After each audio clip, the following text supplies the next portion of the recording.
Zyra and John, how you doing? Good. How are Hey, you? what's up? Pretty good. Um, First question, what are your survival skills really? I mean, like who knows like Zyra, can you pitch a tent? Can you make a 10 or you do a five? You I have grew up in the country, so I grew up hunting and fishing and camping. So I'm okay. I'm doing okay. okay. How about you, John? How's it for you? You know what? I mean, I haven't spent a lot of time camping or out in the woods and stuff, but I like to think I'd be okay. At least a little, at least survive at least a day. Yeah, yeah. Zyra, I was looking at this show and I didn't know that that the prosthetic wasn't part of the CGI and everything else that's going on in the show. And I was glad because I was just talking to my daughter. We was watching a show where somebody was playing, somebody had a physical injury and had to be in a wheelchair, but real life actor, she was okay. How's it feel to Yeah. be to play a part and like you're representing for people that actually have same attributes as you and a lot of times they don't get to play those parts of characters that do that. Like how did you feel to be cast into that part and be able to represent that truly? It was amazing. I really do believe that like amputees should play amputees, and because you understand it in a different way. You know what I mean? Like I firmly believe that representation is so incredibly important because everyone deserves to be able to look at some kind of media and go, I look like that. I act like that. I am like that. And feel proud of who they are and feel good with who they are and that they can see that. And so it was a really big moment for me when I as an amputee was cast for an amputee role. But not only that, but the character was not just her leg. Because I think that's what happens with a lot of characters when it's representation. That's all they are. They are just what they look, how they are, whatever it is.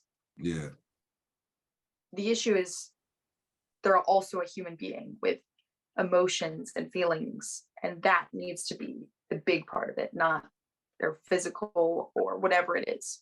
yeah. John, I mean, I know that you were Olympic hopeful and Golden Gloves and all this. How do you relate boxing to acting? Like what's the correlation of when you have to get up for a role and when you have to get up for a fight? Is there anything that's similar in that preparation for you? Yeah, absolutely.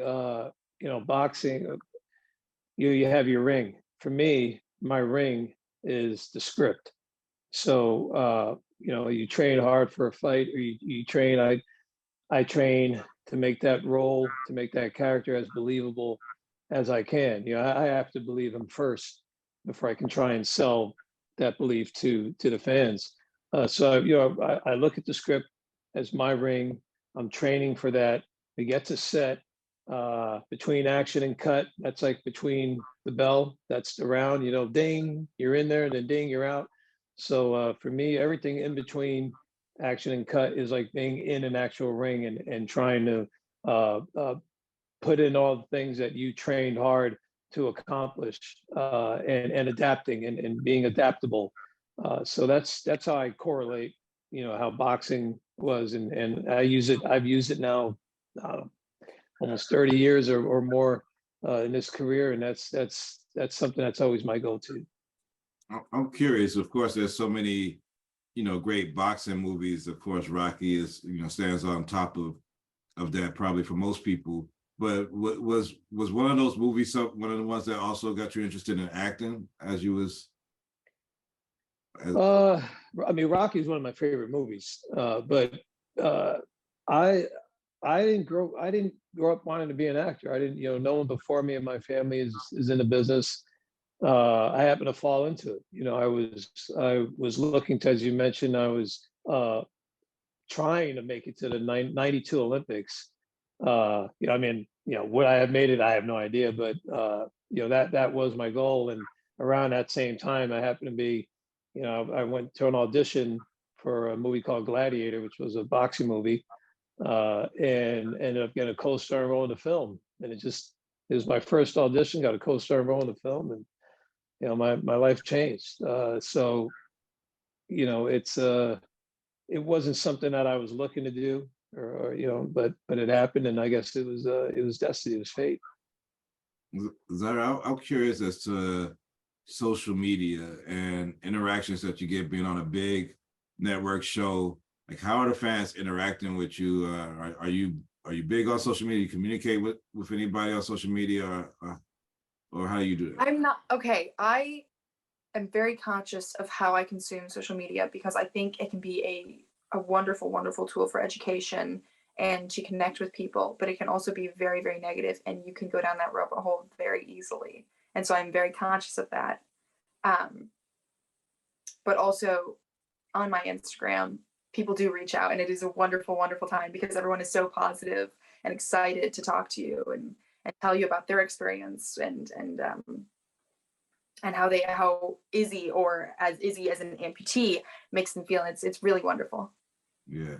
Now, if you had to take something from today's world back into the BC world, like, if you had two things you could take, like, what were those two things you could take that don't exist back then?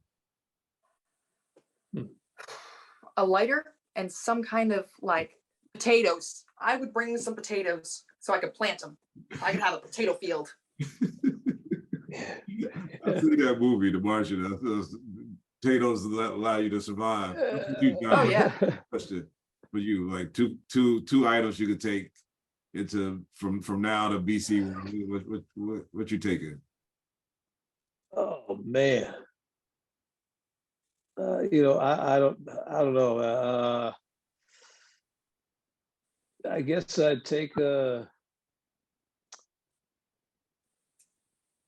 TV and I don't know, man. I don't know. I'll take some seeds and grow some potatoes or something too with our. I have no idea. Look, can't wait till everybody else can see the show, man. I appreciate your time, and I'm sure there's gonna be a season 3 where we can talk about more of this. But thank you guys for your time. Sounds good. Thank you so much. You. Thank you. Appreciate it.